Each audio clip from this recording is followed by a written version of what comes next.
है वो तीनों लोग केवल ज्ञान, ये बात केवल बाद ज्ञान होता है प्रत्यक्ष का अर्थ क्या है? अनुभव में आता है मन और इंद्रियों के बिना, उसको प्रत्यक्ष ज्ञान कहते हैं। मन इंद्रिया के निमित्त के बिना जो अपना ठीक है, अब कौन कौन से ज्ञान है प्रत्यक्ष ज्ञान? वो अवधि ज्ञान और मन पर्याय और केवल ज्ञान है प्रत्यक्ष। माने अवधि ज्ञान तो एक देश प्रत्यक्ष है और केवल ज्ञान संपूर्ण प्रत्यक्ष है। ठीक, कल प्रत्यक्ष। ठीक, सही बताया आपने। अब इन्होंने बताया कि मन पर्याय ज्ञान और अवधि ज्ञान एक देश प्रत्यक्ष है और केवल ज्ञान सकल प्रत्यक्ष है। तो एक देश प्रत्यक्ष का क्या अर्थ है?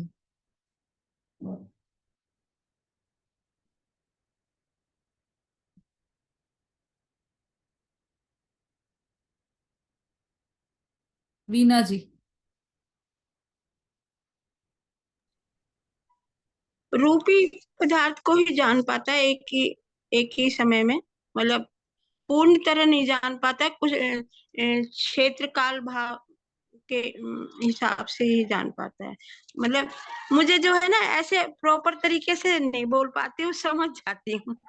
मतलब बस इतना समझी कि ये प्रत्यक्ष जो है, परोक्ष प्रत्यक्ष जो है एक रूपी, जैसे किसी के मन की बात को बस जितना उन्होंने समझा अंदर अपने, उतना ही स्थान को जान पाके वो बता पाते हैं। जैसे मुनिराज है, मान लो किसी का मन की बात जानना है या अवधि ज्ञान है, तो अवधि ज्ञान जैसे 2.5 दीप तक की है, और कुछ इसलिए उसको एक देश बोला है। ठीक है, सही बताया आपने। सिर्फ इसलिए एक देश है क्योंकि वो पूरा नहीं जानता है। बाकी जितना जानता है, थोड़ा भी जानता है, तो वो प्रत्यक्ष जानता है, डायरेक्ट जानता है, इंद्रिय और मन के निमित्त से नहीं जानता, और केवल रूपी पदार्थों को जानता है। अब अपन चल रहे हैं अगले हमारे छंद पर, चौथे नंबर के छंद पर, सकल प्रत्यक्ष ज्ञान का लक्षण और ज्ञान की महिमा। इस पर चल रहे हैं हम। उससे पहले एक प्रश्न है आप सभी से। नमोकार मंत्र किस किस को आता है? वो हैंड रेस कीजिए।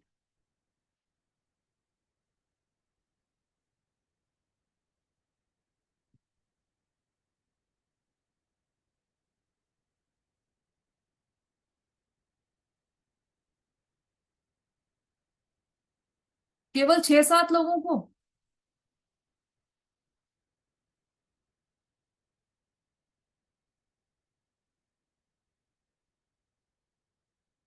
नमोकार मंत्र किसको आता है, केवल उन्हीं को हैंड रेस करना है।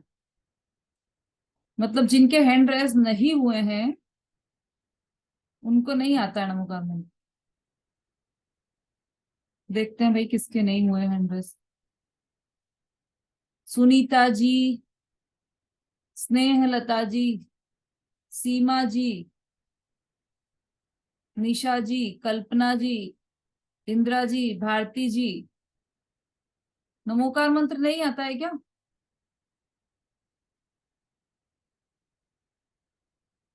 अच्छा, कुछ लोगों ने वीडियो में भी हैंड रेस कर रखे हैं। वीना जी का हैंड रेस है वीडियो में, अंजू जी का भी है, और बाकी का हम समझ लें कि नहीं आता है। सीमा जी, अर्चना जी, स्नेहलता जी, नमोकार मंत्र नहीं आता है क्या अपने को?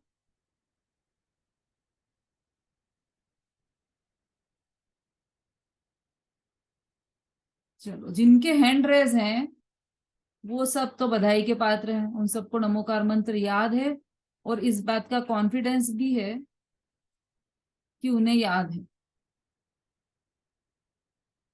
बहुत अच्छी बात है।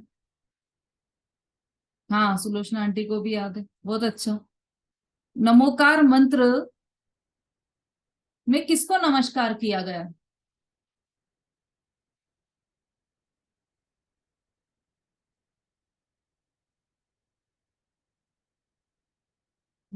कौन बताएगा? अ, उषा जी।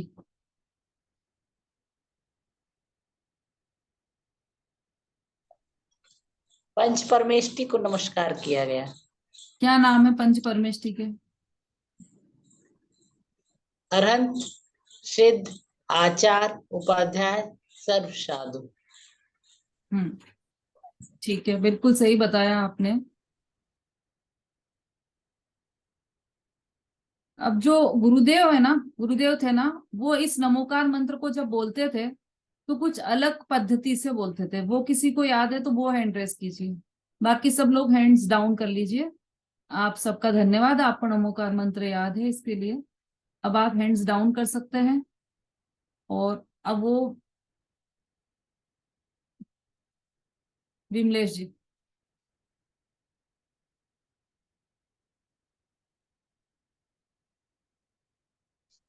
हाँ दीदी, दीदी गुरुजी नहीं पता मुझे कैसे बोलते थे। मैं तो हैंडरेस पहले पर का क्या हुआ है। अच्छा चलिए, गुरुजी का नहीं सुना मैंने कभी भी दीदी, कभी कोई बात डायरेक्ट नहीं नहीं। सुना, पता भी नहीं है दीदी। चलो 1008 कौन है ये? जय जिनेन्द्र दीदी। हाँ, ओम गुरुदेव इस तरह से बोलते थे, ओम सर्व सर्व त्रिकालवर्ती अरहंतों को नमस्कार हो। ओम सर्व त्रिकालवर्ती सर्व सिद्धों को नमस्कार हो। ओम त्रिकालवर्ती सर्व आचार्यों को नमस्कार हो। ओम त्रिकालवर्ती सर्व उपाध्यायों को नमस्कार हो।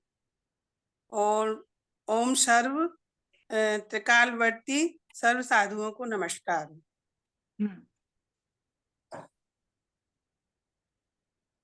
जो लोए शब्द है ना, नमो लोए सव साहुणम, वो है ना अंत दीपक है। वो अंत से अंत में लगा हुआ है, लेकिन लागू सब में पड़ता है। नमो लोए सव अरहंताणम, नमो लोए सव सिद्धाणम। ऐसा क्यों किया? चेंज कर दिया गुरुदेव ने नमोकार मंत्र को। कि चेंज नहीं किया है, उसका अर्थ निकाल कर सबको बताया है कि वास्तव में नमोकार मंत्र का अर्थ यह है कि जो अंत में दीपक लग रहा है, नमो लोए सव साहुणम, वो शुरू में भी उसका प्रकाश आता है। नमो लोए सव अरहंताणम, ऐसा नहीं कि किसी एक अरहंत को नमस्कार कर रहे हैं। लोक में जितने भी अरहंत हैं उन सबको मेरा नमस्कार हो। नमो लोए सव सिद्धाणम, लोक में जितने भी सिद्ध हैं उन सबको मेरा नमस्कार हो। यदि हम सीधा सीधा पढ़ लेते हैं ना नमोकार मंत्र, तो उसमें इसमें ऐसा अन्यमति जो होते हैं, वो बहुत से अन्यमति इसका उपयोग करते हैं नमोकार मंत्र का। तो वो अर्थ क्या निकालते हैं? अरहंत को नमस्कार, सिद्ध को नमस्कार, आचार्य को नमस्कार, उपाध्यायों को नमस्कार, और सर्व साधुओं को नमस्कार। तो सर्व मतलब लोक में जितने भी हैं, चाहे जैन हो चाहे अजैन हो, चाहे किसी भी जाति के साधु हो, उन सबको हमारा नमस्कार हो। तो देखो जैन धर्म कितना अच्छा है कि उसमें सभी धर्मों के साधुओं को नमस्कार किया गया है। ऐसा अर्थ निकालते हैं वो, जबकि वास्तव में है नहीं ऐसा अर्थ। जैन धर्म में सभी धर्मों के साधुओं को नमस्कार नहीं किया गया है। जैन धर्म में दूसरे धर्मों के साधुओं को तो साधु ही नहीं माना गया है। क्यों नहीं माना गया है? क्योंकि हम तीसरी ढाल में पढ़ लिया कि साधु जो होते हैं वह परिग्रह रहित होते हैं, है ना। ध्यान है सबको साधु की परिभाषा क्या पढ़ी थी अपन ने तीसरी ढाल में? यदि लाइन याद हो किसी को तो हैंड रेस करो जरा। जो हमने साधु की परिभाषा तीसरी ढाल में पढ़ी थी, उसकी जो पंडित दौलत राम जी ने लाइन लिखी है कुगुरुओं के संबंध में जो लाइन लिखी है वह क्या है?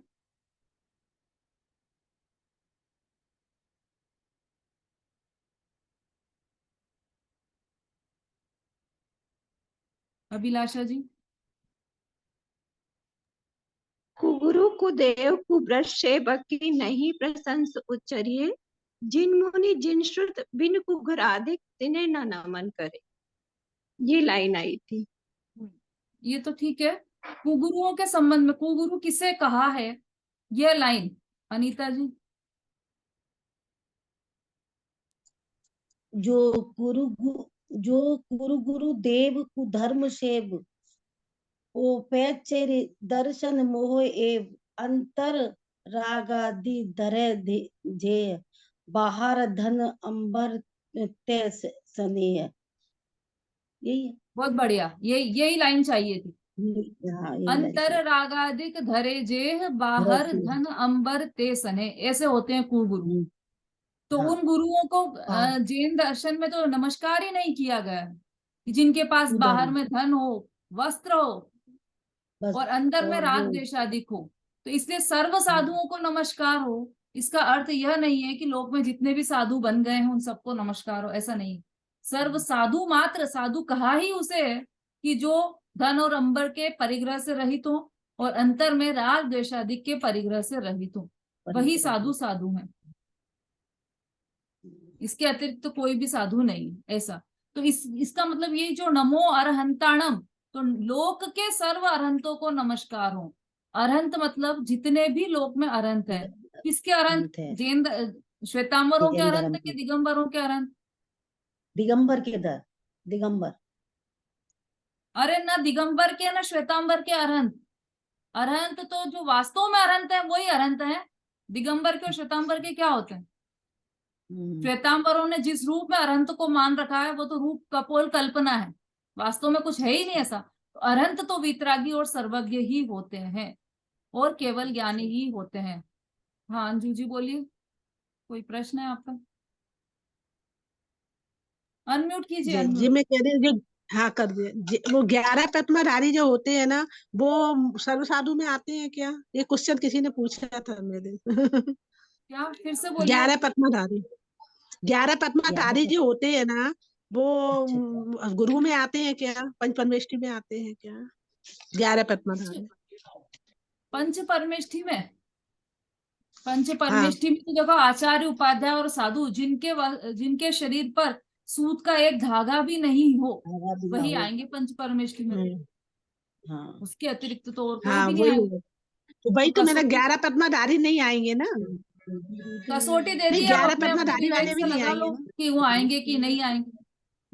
ऐसे तो भाई कोई पूछेगा राम रहीम वो साधुओं में आएंगे कि नहीं आएंगे, तो हमको क्या पता, हमने तो कसौटी दे दी आपको, आप लगा लो कि जिनके अंतरंग में भी परिग्रह नहीं हो, जिनके बाहर में भी परिग्रह नहीं हो, वही बस साधु है। उसके अतिरिक्त फिर ये है कि नहीं है, वो है कि नहीं है, ऐसा पूछने की जरूरत ही नहीं। कसौटी में जो वो खरा तो मैंने उतर भी रहा है बस वही साधु है। वो तो मैंने भी बोला था कि जो दिगंबर है वो ही आएंगे साधु में। वो तो मैंने भी उनको हाँ, बोला, यही बोला मैंने तो। ठीक है पंच ना भाई, परमेष्टि दिगंबर में जो तो है वही- पंच परमेष्टि में तो दिगंबर है वही आएंगे। हाँ जो वीतरागी है वही पंच परमेष्टि है। तो जो अरहंत भगवान है वह कैसे हैं? वीतरागी और सर्वज्ञ हैं सर्वज्ञ। और केवल ज्ञानी है। उन्हीं अरहंत भगवान की बात आज यहाँ पर चलने वाली है। Page number 97। जो लोग वीडियो पर नहीं है 97।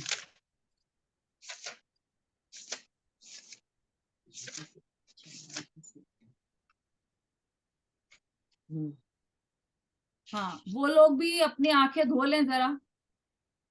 अगर नींद आ रही है, आलस आ रहे हो तो आंखें धोकर बैठ जाइए, क्योंकि ऐसा तो हो नहीं सकता कि आप लोगों को नमोकार मंत्र नहीं आता हो। जैनी मात्र को आता है नमोकार मंत्र, तो फिर भी आपने हैंड रेज नहीं किया, इसका मतलब ये है कि नींद पूरी हुई नहीं है अभी आपकी। चलिए 97 नंबर पेज निकाल लीजिए। छंद नंबर 4। सकल प्रत्यक्ष ज्ञान का लक्षण और ज्ञान की महिमा। अभी तक हमने देखा कि सम्यक ज्ञान के दो भेद हैं, परोक्ष और प्रत्यक्ष। परोक्ष ज्ञान है मतिश्रुत ज्ञान, प्रत्यक्ष ज्ञान है, प्रत्यक्ष ज्ञान के दो भेद हैं, देश प्रत्यक्ष और सकल प्रत्यक्ष। मनीषा जी समझ में आ रहा है आपको? प्रत्यक्ष ज्ञान के दो भेद, देश प्रत्यक्ष और सकल प्रत्यक्ष। देश प्रत्यक्ष कौन कौन से ज्ञान है? देश प्रत्यक्ष का क्या अर्थ है कि जो इंद्रिय और मन के अवलंबन से तो रहित हो, लेकिन जो ज्ञान रूपी वस्तुओं को द्रव्य क्षेत्र काल और भाव की मर्यादा सहित जानता है, स्पष्ट जानता है, वह है देश प्रत्यक्ष ज्ञान। और सकल प्रत्यक्ष ज्ञान कौन सा है? वह अब चर्चा यहाँ पर आने वाली है। सकल प्रत्यक्ष ज्ञान की चर्चा अभी यहाँ पर आने वाली है। देखिए छंद पढ़ते हैं अपन। सकल द्रव्य के गुण अनंत पर जाय अनंता, जाने एक काल प्रगट केवली भगवंता। ज्ञान समान न आन जगत में, सुख को कारण यही परमामृत, जन्म जरा मृत्यु रोग निवारण। शब्दार्थ, सकल अर्थात समस्त, द्रव्य, सकल द्रव्य के, द्रव्य कितने हैं, ये चर्चा हमारी बहुत बार चल चुकी है। कितने भाई अनीता जी? 7 मैडम। अनीता जी थोड़ा उपयोग आपको स्थिर रखना पड़ेगा यहाँ पर। हाँ चलो अर्चना जी बोलिए। 7 है मैडम, 7। दीदी द्रव्य 6 हैं, द्रव्य 6 हैं, जीव, पुद्गल, धर्म, अधर्म, आकाश और काल। द्रव्य विशु जी? तत्व है वो तो। द्रव्य 6 होते हैं, जीव, पुद्गल, धर्म, अधर्म, आकाश और काल। विमलेश जी? द्रव्य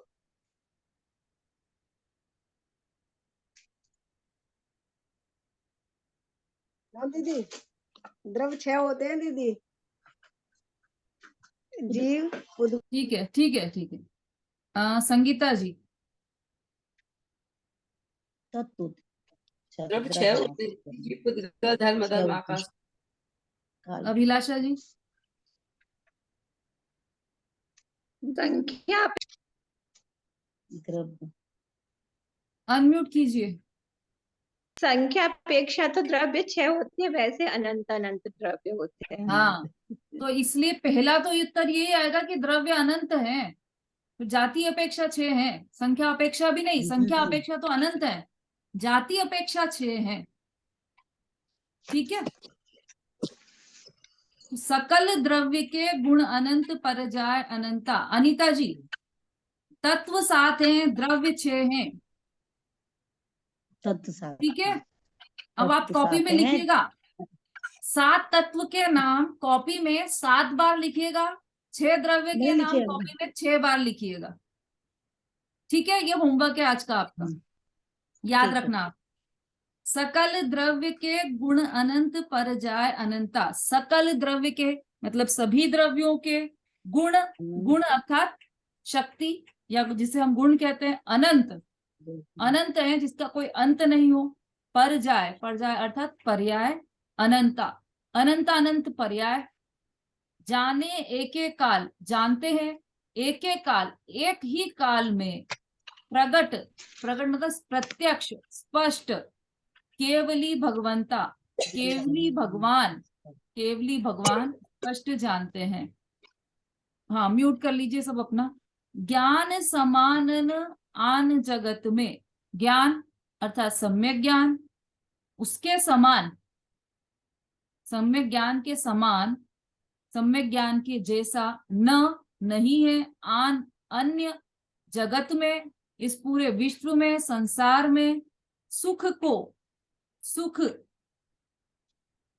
सुख आनंद शांति का कारण, को मतलब का, शांति का कारण, सुख का कारण और कोई नहीं है। यही, यही मतलब यह। अब यह मतलब क्या? यह जो सम्यक ज्ञान जिसकी हम बात कर रहे हैं, यही परमामृत, यह सम्यक ज्ञान परमामृत। इसको तोड़कर हम पढ़ेंगे तो परम अमृत, परमामृत अर्थात यह जो सम्यक ज्ञान है वह परम अमृत है। जन्म, बर्थ जिसे कहते हैं हम, उत्पन्न होना। जरा, जरा अर्थात बुढ़ापा, वृद्धपना। मृति अर्थात मृत्यु, रोग, इन तीनों रूपी रोग, जो बीमारी है हमें अनादि से, जन्म, जरा और मृत्यु की, उस रोग का निवारण, उसका इलाज करने के लिए यही परमामृत, यह अमृत के समान है सम्यक ज्ञान। अन्वयार्थ,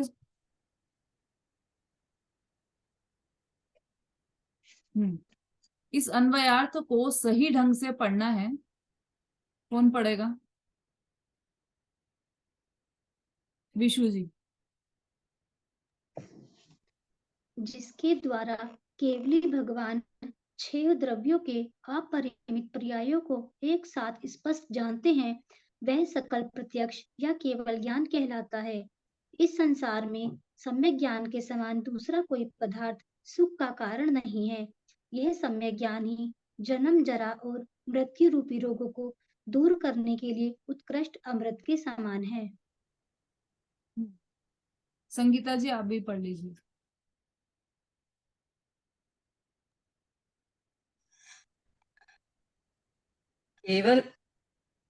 केवल ज्ञानी भगवान छह द्रव्यों के अपरिमित गुणों को और अनंत नहीं, पर्यायों को एक ये साथ इसीलिए सुनिए जानते हैं। संगीता जी, मैंने इसीलिए पहले ही बोला था कि इसको बिल्कुल ढंग से पढ़ना है, जैसा अपन ने बताया था वैसा पढ़ना है। ये जो शुरू में आपने छोड़ दिया ना, जिस ज्ञान से, वो भी तो पढ़िए। हाँ हाँ हाँ हाँ दीदी, बड़ा वाला ब्रैकेट पढ़ना है, सॉरी सर। हाँ, जिस ज्ञान से केवल ज्ञानी भगवान छह द्रव्यों के अपरिमित गुणों को और अनंत पर्यायों को एक साथ स्पष्ट जानते हैं, उस ज्ञान को सकल प्रत्यक्ष अथवा केवल ज्ञान कहते हैं। इस जगत में सम्यक ज्ञान जैसा दूसरा कोई पदार्थ सुख का कारण नहीं है। यह सम्यक ज्ञान ही जन्म, जरा और मृत्यु रूपी रोगों को दूर करने के लिए उत्कृष्ट अमृत समान है। ठीक है, बहुत अच्छी। देखिए, सबसे पहले सम्यक दर्शन की व्याख्या की थी कि सम्यक दर्शन के बिना सम्यक ज्ञान, सच्चा ज्ञान नहीं होता। और सम्यक ज्ञान के बिना सच्चा व्रत, तप, चारित्र कुछ भी सच्चा नहीं होता। तो इसलिए सबसे पहले सम्यक दर्शन की व्याख्या की थी। क्या व्याख्या की थी? कि पर द्रव्यंते भिन्न आप में रुचि सम्यक तो भला है। पर द्रव्यों से भिन्न अपनी आत्मा की रुचि, अपनी आत्मा की प्रतीति, अपनी आत्मा की श्रद्धा, वही सच्चा सम्यक दर्शन है। जो यह आत्मा है वह पर द्रव्यों से बिल्कुल भिन्न है ना। पर और आत्मा एक है, पर द्रव्य और आत्मा दोनों एक है, ऐसी श्रद्धा करना वह मिथ्या श्रद्धा है। शरीर, वर्ण, मन, वाणी, कर्म ये सब मेरे हैं, यही सब मैं हूं, ऐसी श्रद्धा करना यह मिथ्या श्रद्धान है, यह सम्यक श्रद्धा नहीं है। इन्हें परद्रव्य जानकर, इन्हें परद्रव्य मानकर और सिर्फ एक निज आत्म तत्व की श्रद्धा करना वही सम्यक दर्शन है। और इस सम्यक दर्शन के साथ ही जो ज्ञान होता है वह सम्यक ज्ञान है। और सम्यक दर्शन और सम्यक ज्ञान पूर्वक ही सच्चा चारित्र या सम्यक चारित्र होता है। अब यहाँ पर केवल ज्ञानी की बात कर रहे हैं, क्योंकि केवल ज्ञानी को सकल प्रत्यक्ष ज्ञान होता है। जिस ज्ञान से केवल ज्ञानी भगवान, किस ज्ञान से?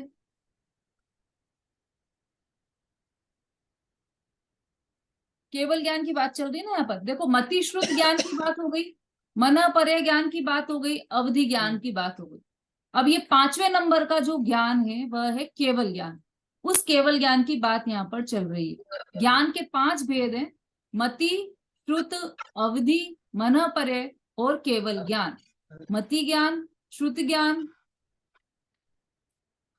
अवधि ज्ञान, मन परे ज्ञान और केवल ज्ञान, ये ज्ञान के 5 भेद हैं। सबको याद है ना ये तो?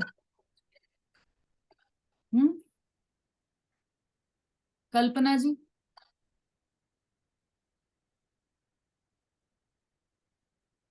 जय जैन दीदी। हाँ, ज्ञान के 5 भेद हैं: मति ज्ञान, श्रुति ज्ञान, अवधि, मन पर्याय ज्ञान, केवल ज्ञान। बिल्कुल सही। ये ज्ञान के 5 भेद है, उसमें से 4 भेदों की चर्चा हमारी कंप्लीट हो चुकी है।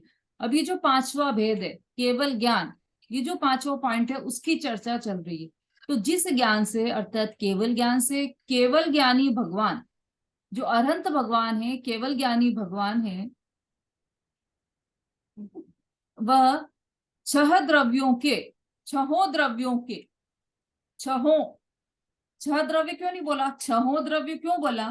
क्योंकि 6 द्रव्य में सिर्फ 6 द्रव्य माना जाता है, लेकिन 6 द्रव्य मतलब जो जाति अपेक्षा से 6 हैं और उनके जितने भी भेद हैं, जैसे जीव एक, जीव, पुद्गल, धर्म, अधर्म, आकाश और काल, ये हो गए 6। लेकिन एक एक द्रव्य के अंदर अनंत अनंत द्रव्य है। एक जाति अपेक्षा एक जीव द्रव्य, तो वो जीव द्रव्य है कितने वास्तव में इस श्लोक में? अनंत जीव है।